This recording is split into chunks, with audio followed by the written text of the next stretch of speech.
Can Glanbia take advantage of its strong balance sheet to grow its market leadership during COVID-19?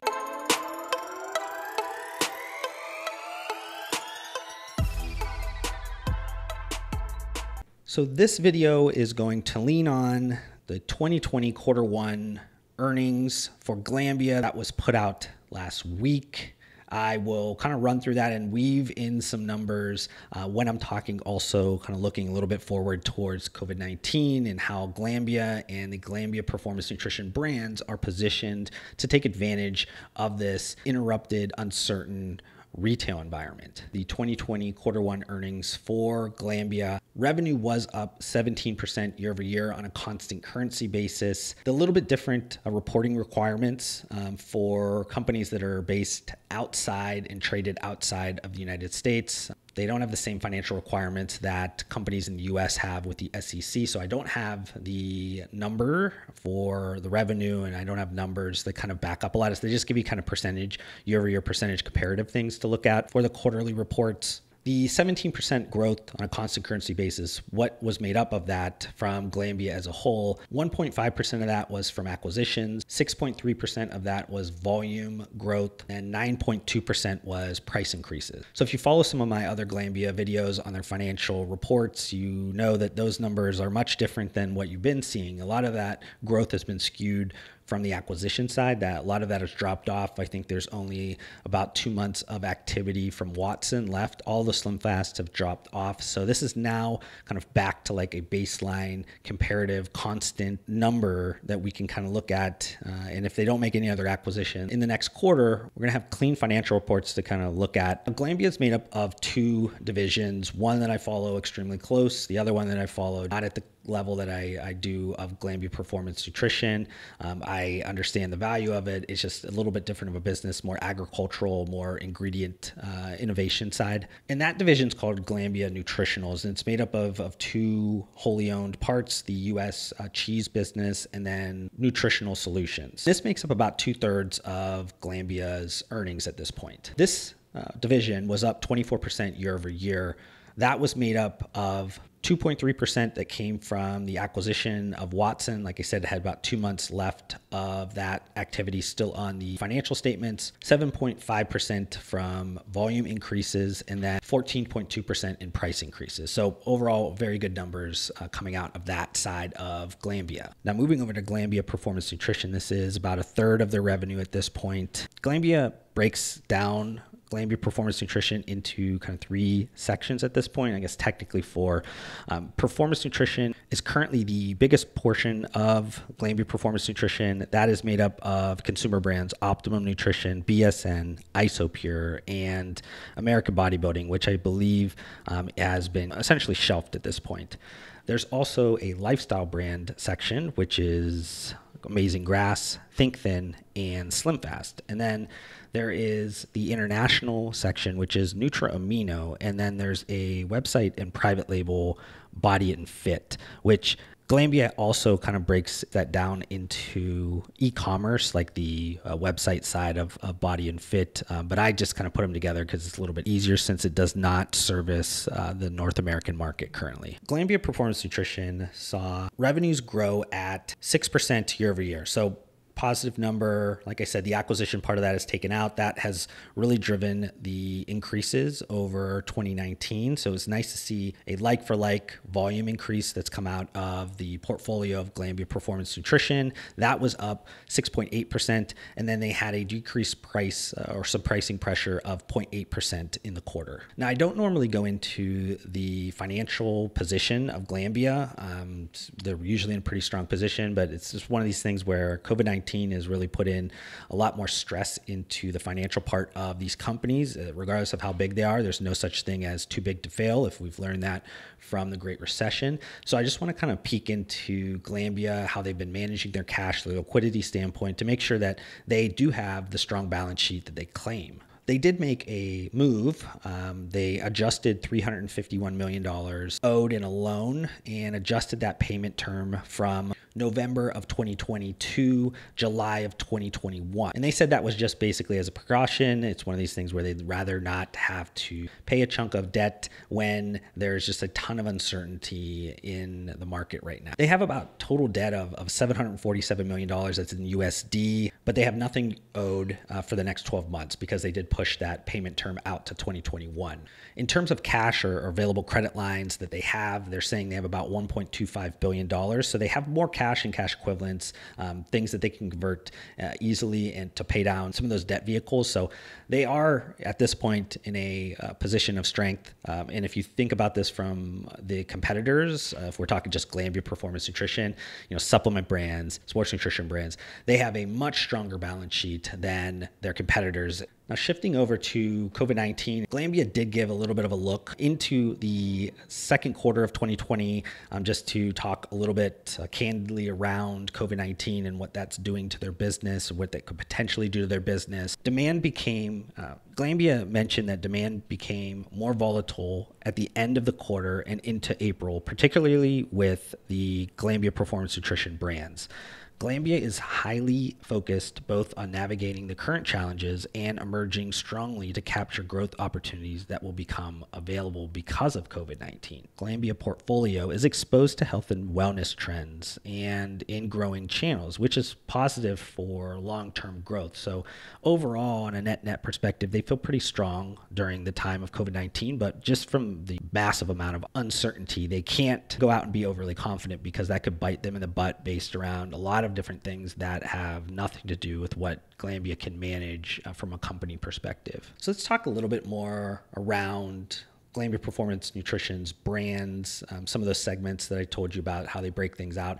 I won't go much more into detail on Glanbia Nutritionals because I believe that business is going to continue to be strong in this environment or any other environment. I think it's very much set up for success. They've really positioned themselves in high growth areas of that business. So I think that's going to be something that is not necessarily an issue. This is probably going to be something where Glanbia Performance Nutrition brands individually might have a little bit of struggle as they maneuver this COVID-19 period, or what I like to call the Great Lockdown. So the North American performance segment, based around 2019 numbers, that was 39% of the overall Glanbia Performance Nutrition's revenue. They mentioned in the report that they had strong performance in quarter one in this segment of the business of Glanbia Performance Nutrition. They said they saw a significant improvement in food, drug, mass convenience channel and also online, but that was offset by some softness or weakness in the specialty channel. They did mention that overall sales did slow down at the end of the